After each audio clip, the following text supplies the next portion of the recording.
He thought the janitor was just cleaning until he heard him speak in 9 languages. She was mopping the lobby floor until the CEO heard her speak Mandarin, Spanish, and French like a native. What happened next shocked the entire company. Most people didn't notice the cleaning crew at Halberg International, not out of malice, just habit. They came in after hours, pushing carts, changing trash bags, wiping down conference tables, blending into the background like elevator music. It was Monday morning in downtown Fort Worth, Texas, and the company's main lobby buzzed with shoes clacking against tile, people tapping on phones, talking deadlines, and clutching coffee like it held the answers. Jonathan Kellerman, the company's CEO, was halfway through his walk from the parking garage to the 18th floor executive suite when he heard it. A voice, but not just any voice. Fluent, sharp, and rolling through a language he hadn't heard since his last visit to the company's Shanghai office. Mandarin. It stopped him cold, not because it was Mandarin, but because of who was speaking it. He glanced around, thinking maybe one of the international sales reps had come in early, but then he saw her. A woman in a burgundy janitor's uniform, her short twists pulled back into a ponytail, standing near the touchscreen lobby directory. She was mid-conversation with an older man in a navy jacket and thick-rimmed glasses, who looked confused and relieved all at once. She was gesturing calmly, her voice warm and firm, directing him toward the elevators.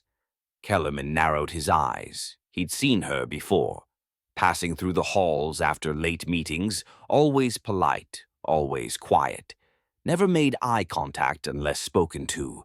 He didn't even know her name. But here she was, effortlessly translating and explaining building logistics in a language most Americans couldn't even pronounce correctly. He took a slow step forward. As he got closer, she wrapped up the Mandarin conversation and turned toward a delivery man holding a clipboard. Está buscando el muelle de carga. Está detrás del edificio, junto al estacionamiento norte, she said, fluidly switching into Spanish. The delivery man blinked. Sí, gracias. Then, just as casually, she turned to a vendor standing nearby, looking at a set of mislabeled boxes. C'est mal marqué. La salle de conférence B est de l'autre côté, she told him in French, pointing with a faint smile.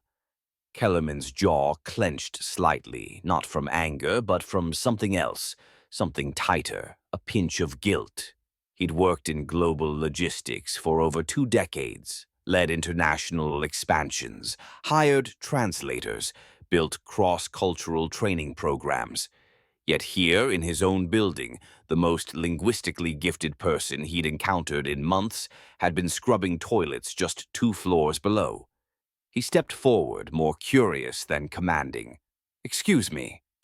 She turned toward him, startled but composed. "Yes, sir." He smiled faintly. "That was Mandarin, right?" "Yes, sir." "You speak it fluently?" "Yes." "In Spanish?" "French?" She nodded. "Also Portuguese, German, Arabic, Italian, Swahili. And I read Latin, but I don't really count that." He blinked. "You're telling me you speak 9 languages?" "Yes, sir." There was no pride in her tone, no arrogance, just truth, straight as a level beam. He stared at her for a second, trying to catch up to the fact that a janitor in his building, a woman who mopped floors in silence every night, was a walking United Nations. "What's your name?" he asked finally. "Denise Atwater." "Miss Atwater, are you free for a few minutes?" Her brow raised slightly. "Now?" "Yes." "I'd like to talk to you in my office." He noticed the look of hesitation, not fear exactly, just that built-in reflex people have when they're used to being ignored or underestimated. She slowly nodded. "All right." He pressed the elevator button, holding the door open as she stepped inside. Inside the lift, silence settled for a moment. "I've worked here for 13 years, she said suddenly, as they rose toward the executive floor. He turned toward her. Never thought I'd be invited up. He gave a small, quiet smile. You might be surprised how quickly things can change. But he had no idea just how much was about to change, not for her and not for him. The elevator dinged. Denise stepped out first, her shoes quiet on the polished wood floor of the executive hallway. It smelled like citrus and leather, money, if you had to put a scent on it. Kellerman's assistant glanced up, wide-eyed, at the sight of Denise beside him. He didn't explain, just nodded for her to let them through. Once inside the glass-walled office, he gestured to a chair across from his desk. "Please sit." She sat carefully, folding her hands in her lap, eyes moving slowly across the room. She wasn't impressed, just observant. A large world map hung behind him, each country dotted with colored pins. On the side table, a tray of espresso cups, a photo of his 2 daughters, and a dusty award from a trade conference in Brussels. Kellerman sat across from her, leaning forward slightly. "So, Denise, I'm going to be honest. I didn't expect to have this conversation today." She gave a small nod, her posture still, her face unreadable. "But I just heard you speak 3 languages like you were flipping light switches, and I need to understand, how does someone like you end up working here, cleaning floors?" For a second, she didn't answer. Her eyes flicked toward the window, then back to him. "You got time for the truth? I wouldn't have asked otherwise." She sighed. "All right, then." She rubbed her palms together as if warming up the words. "I was born in Toledo, Ohio, only child. My dad was a pipe fitter, my mom a nurse's aide. They didn't have much, but they worked hard, pushed education like it was religion. I got a full ride to Kent State, majored in linguistics, was halfway through a master's when my mother got sick." She paused. "I came home to take care of her, then my dad passed from a stroke 6 months later. Everything fell apart after that." She tilted her head slightly, as if rewinding the memories before she spoke them. "I had a baby, no money, no partner who stuck around, so I worked, whatever I could find.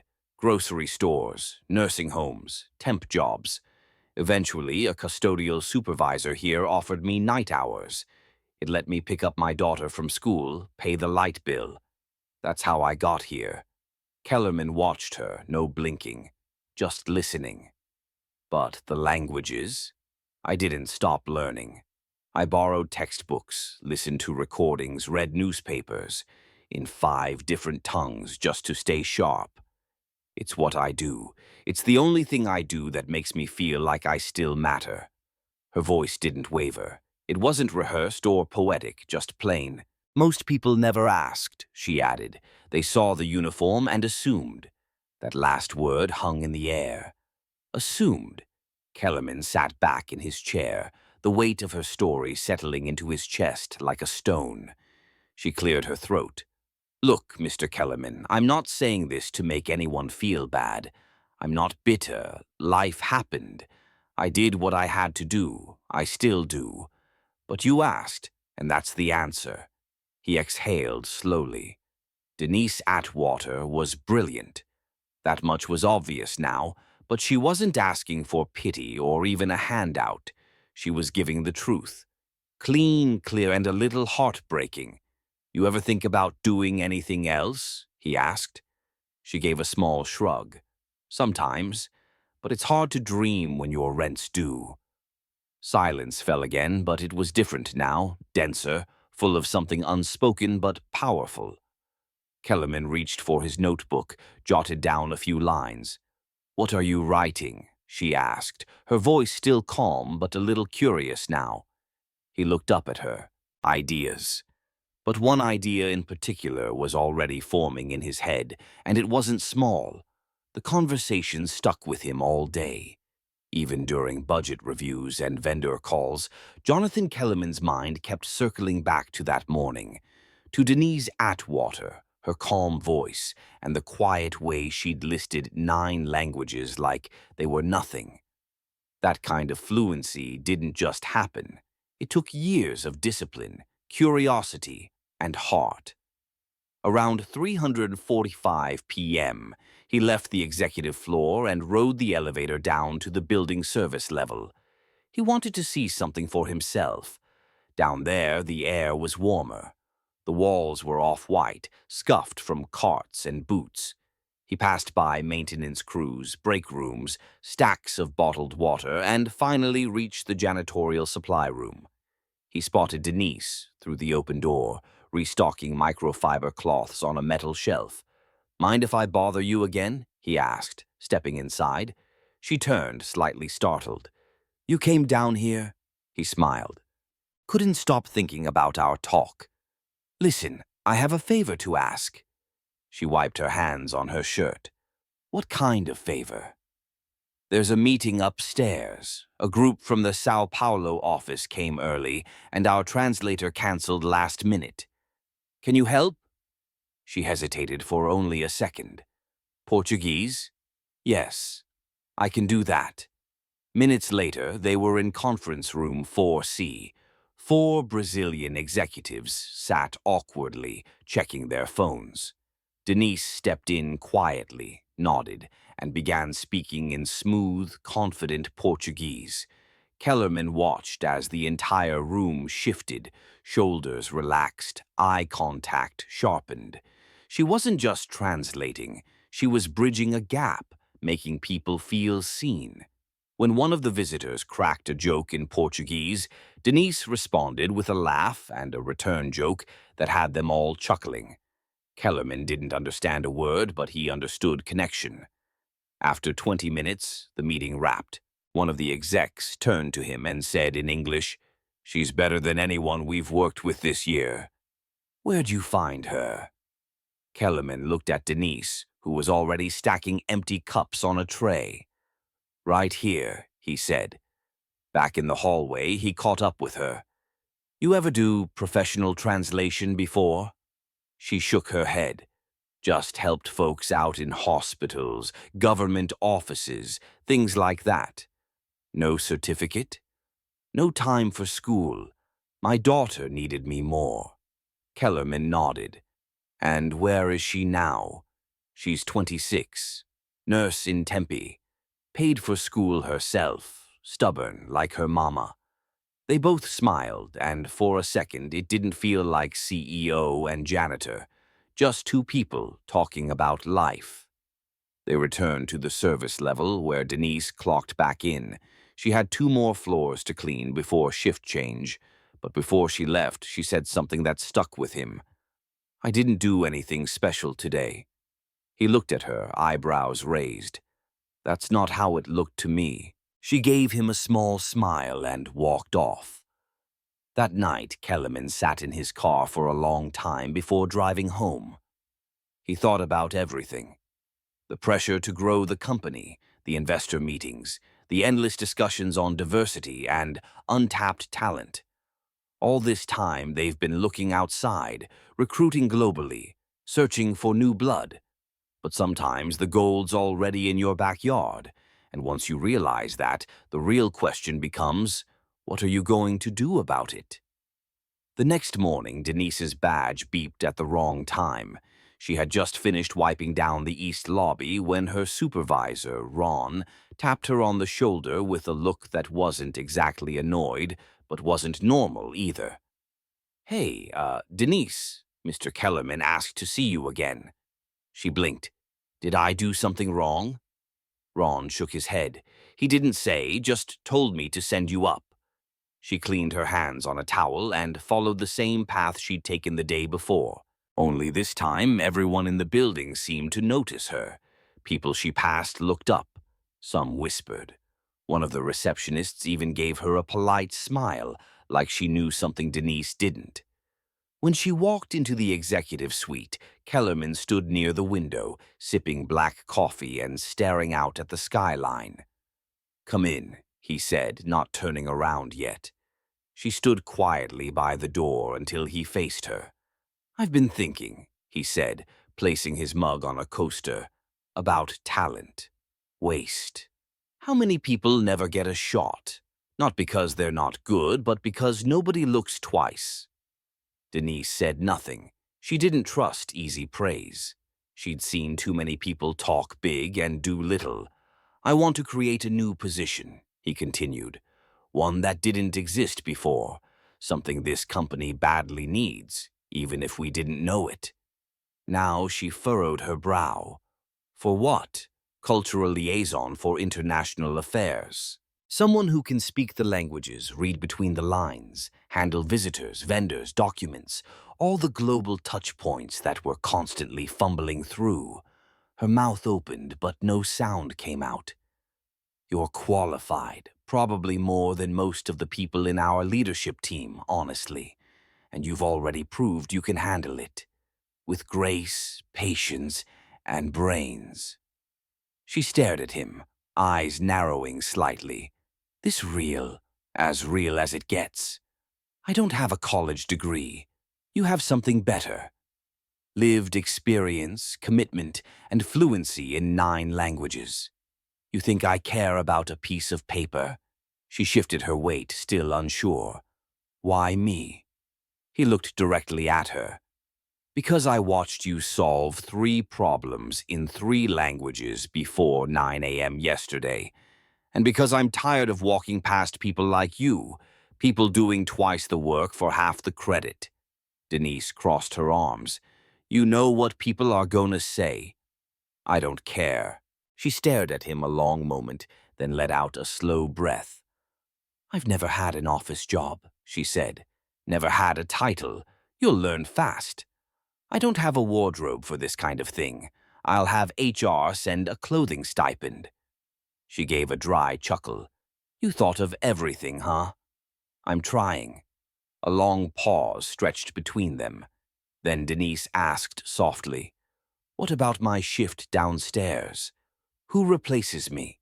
Kellerman smiled. We'll find someone, but no one can replace you. For a long time, neither of them spoke. She looked down at her hands, then back at him. You sure this isn't some kind of favor? He shook his head. This is overdue recognition. She bit her lip, eyes glistening, but she blinked the tears away before they fell. All right then, she said, voice firm. Let's see what I can do. He extended his hand. She shook it. It wasn't just a handshake, it was history being rewritten. But what neither of them expected was how everyone else in the building would react. By Wednesday, the news had traveled faster than the elevators. Denise Atwater, the janitor from the night shift, had been promoted to an executive-level position. Nobody knew the full story, just whispers, that she spoke a bunch of languages, that the CEO himself had chosen her, that she might have some kind of secret background, maybe government work, maybe even undercover. The gossip bounced from cubicle to conference room. Some folks were curious, some smiled, said, good for her. But not everyone was clapping. In the staff lounge, 2 marketing assistants leaned close over their salads. I'm just saying, one whispered. I have a master's in international business, and I've been waiting 2 years for a promotion. This lady was scrubbing urinals last week. Her friend shrugged. Maybe she knows something we don't. Oh, please, it's Kellerman trying to look progressive. Check a box. That same energy trickled into boardrooms and Slack messages. Quiet resentment mixed with confusion. People weren't used to upward moves coming from outside the usual ladder. Denise felt it the second she stepped into her new office on the 12th floor. It was modest, just a desk, a plant, and a computer she hadn't touched yet. But to her, it looked like another planet. When HR finished onboarding her, she asked if she could keep the night uniform. Not to wear, just to remind herself. That afternoon, she met with Victor, head of international operations. He walked in with a clipboard and tight eyes. Didn't shake her hand, didn't sit. So you're the new liaison, he said, like it was a joke wrapped in politeness. Denise looked up. That's what I'm told. You have experience in corporate environments? She smiled. Only from the outside, looking in. He didn't laugh. I've got reports from Italy, contracts from our Dubai partners, and an entire vendor issue in Sao Paulo. Think you can manage that?" She stood up. "I'll need a few hours to review, but yes." Victor dropped the folder on her desk and walked out. Later that night, Kellerman stopped by her office. "How's day one?" She exhaled, leaned back in her chair. "I've had worse." He smiled. "Victor give you a hard time?" "He doesn't scare me." "I figured." She paused, then added, "But can I ask you something?"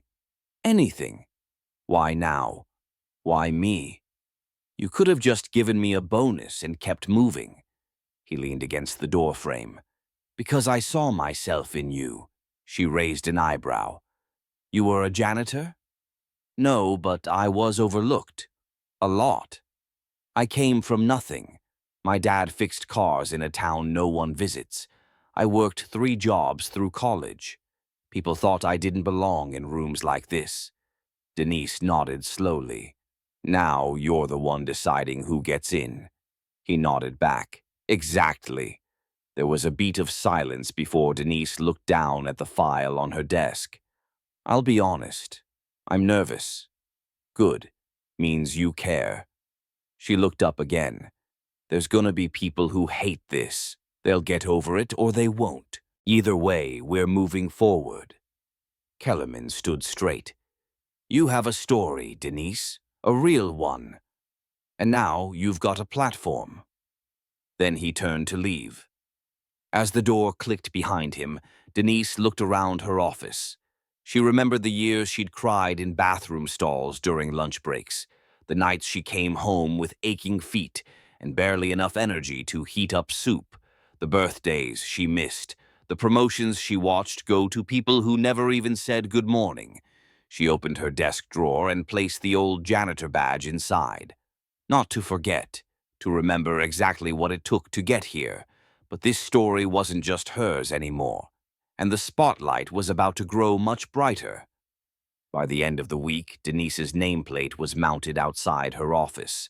Black letters on brushed steel. Denise Atwater, Cultural Liaison, International Affairs. It looked official, clean, permanent. Word had gotten out, formally this time. The company-wide email hit inboxes Friday morning, sent by Kellerman himself. It was short, clear, and carried weight. He explained her role, her background, and more importantly, her value. He didn't frame it as charity or a feel-good gesture. He made it clear. She was the best person for the job. Period. But that didn't stop the noise. Some managers grumbled under their breath. Others softened up once they saw her in action. She navigated conversations with foreign clients better than the software. She corrected mistranslations in old contracts that had cost them money for years, and she never showed off. She just worked, quietly, smoothly, better than anyone had expected. On Monday, Denise was asked to join a meeting with a delegation from Morocco. The company's North African expansion had been stuck for months over miscommunication and mistrust. She walked into the room in a soft beige blazer, sat at the table, and introduced herself in fluent Moroccan Arabic. The room changed. You could feel it. The shift. People leaned in. They listened. Because when someone speaks your language, you don't just hear words. You hear respect. After the meeting, one of the Moroccan partners approached her privately. He touched his chest gently, a traditional sign of gratitude. "No one's ever done that for us," he said. "Not in our language, not like that." Denise nodded. "You matter. That's the all." By midweek, Kellerman made another move. He renamed the company's main training room, where all new hires gathered for orientation and where mid-level leaders held workshops. The plaque outside the door was taken down. In its place, the Atwater room. No big announcement, no party. Just a quiet sign, and a shift that meant more than flowers or cake ever could. Later that afternoon, Kellerman stood outside the room, watching as a new group of interns filed in. He heard one of them whisper, "Who's Atwater?" a senior staff member answered. She's someone who reminded this place that greatness doesn't always come in a suit. That same day, Denise found a sealed envelope on her desk. No return address, just her name, handwritten in block letters. Inside was a note. It read, "I used to think I'd be invisible forever, but today I stood a little taller because of you. Thank you." No signature, just proof that people were watching, people who needed to see what was possible. Denise sat there, staring at the words, her throat tightening. She didn't cry. She didn't need to, because that was the moment she realized this wasn't just a job, it was a door. But not every door stays open without a fight, and someone was already planning to push back. The backlash didn't take long to show its face.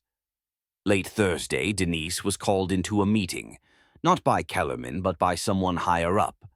Eleanor Craig, a senior board member who'd flown in from Dallas. She'd been with the company since the 90s, sharp suits, sharper tongue. Denise walked into the small conference room on the 17th floor, where Eleanor waited with a stack of papers and a flat stare. "Have a seat," she said without looking up. Denise sat. Eleanor tapped her pen twice. "So, Miss Atwater, I've reviewed your file. You have no college degree, no previous corporate training, and no management certifications." Denise didn't flinch. "That's correct." Eleanor folded her hands. "You were a janitor here 3 weeks ago." "I was." She leaned back in her chair. "Help me understand how someone with your background is now handling high-level international affairs." Denise held her gaze. "Because I speak the languages. I understand the cultures. I've already fixed 2 vendor contracts and cleared a 3-month delay in our Morocco deal. I also helped secure a verbal agreement with our Brazilian partners that legal is finalizing next week." Eleanor pursed her lips. "You think this company should be run on instinct and charm?" Denise smiled slightly. "No, ma'am. I think it should be run on results." Eleanor blinked. That was the first time Denise had seen her hesitate. "I don't need to be liked," Denise added, "but I do need to be useful, and I am." Eleanor stood and slowly closed the folder. "You're a gamble." "I'm used to that," Denise said quietly. "My entire life's been one." When the meeting ended, Denise didn't return to her office right away. She walked out of the building and sat on a bench across the street, staring at the glass tower she now worked in. So many years she had walked past that building, wearing the same uniform, carrying cleaning supplies, wondering if anyone saw her. Now they all did, and some didn't like it. She pulled out her phone and called her daughter. "Hey, Ma," her daughter answered. "Everything okay?" Denise hesitated, then nodded to herself. "Yeah, just needed to hear your voice." "You sure?" "I'm sure." They talked for a few minutes, mostly about nothing. Groceries, her daughter's dog, a new movie she wanted to watch. But just hearing her laugh steadied Denise. After they hung up, she sat in silence. Then she stood up, walked back across the street, and rode the elevator to her floor. By the next morning, word of the Eleanor Craig meeting had somehow spread, and to everyone's surprise, Denise didn't back down. She showed up early, spoke at a team meeting, took a call with the German office without needing a translator. Calm, sharp, unbothered. That same day, a handwritten note appeared on the whiteboard outside her office. "We see you." No name, just 3 words that meant the world. In the following weeks, something strange happened. People started coming to her, not just for translation, but advice, guidance, confidence. She became the person people went to before they pitched an idea. She'd sit with interns and give them tips before big presentations, and she never talked down to anyone. One of the interns, a shy Vietnamese kid named Bao, asked her, "How did you learn all those languages?" She smiled. "One word at a time, same way you will." Denise wasn't just doing her job, she was changing the culture. One afternoon, Kellerman joined her for coffee in the break room. "Been hearing good things," he said. She sipped from her cup. "Been trying to ignore the bad ones." "You're making waves," she looked at him. "That a good thing?" He smiled. "Around here, it means you're doing something right." They stood in silence for a moment. "You know," he added, "I've been thinking about starting a training program for internal talent, especially folks working non-desk roles. There's probably more Denises in this building." She nodded. "There are. They just haven't been seen yet." He looked at her. "Want to help me build it?" She smiled. "Already started in my head." By month's end, the pilot program launched. A new initiative called Voice Inside, designed to give workers across departments access to language training, leadership mentoring, and visibility across divisions. It was Denise's idea, and it caught fire. Eventually, she was invited to speak at a logistics leadership summit in Cincinnati, where she told her story, not as a motivational tale, but as a reality check. "I was never just a janitor," she said to the crowd. "I was fluent. I was capable. I was ready, but nobody ever looked long enough to see it. So the next time you pass someone without a title, ask yourself, what are you really missing?" The room was silent, and then it stood, full applause. On her way out, a young man approached her with tears in his eyes. "My mom's a housekeeper," he said, "and she speaks 5 languages. I used to be embarrassed to say that." Denise touched his arm. "Don't ever be ashamed of where you come from. The only thing to be ashamed of is staying blind to brilliance." She walked out of that building taller than she ever had in her life, not because of the applause, not because of the promotion, but because she hadn't changed who she was to fit the role. She'd brought herself, every layer of her story, with her, and that made all the difference. Never assume you know someone's worth based on what they wear, where they work, or what their resume says. Talent has no dress code. Intelligence doesn't need permission, and brilliance can walk past you wearing a name tag, holding a mop. If you've ever been overlooked, underestimated, or ignored, keep going. The right person will see you, and when they do, don't be afraid to take that seat at the table. Better yet, bring a few more chairs with you.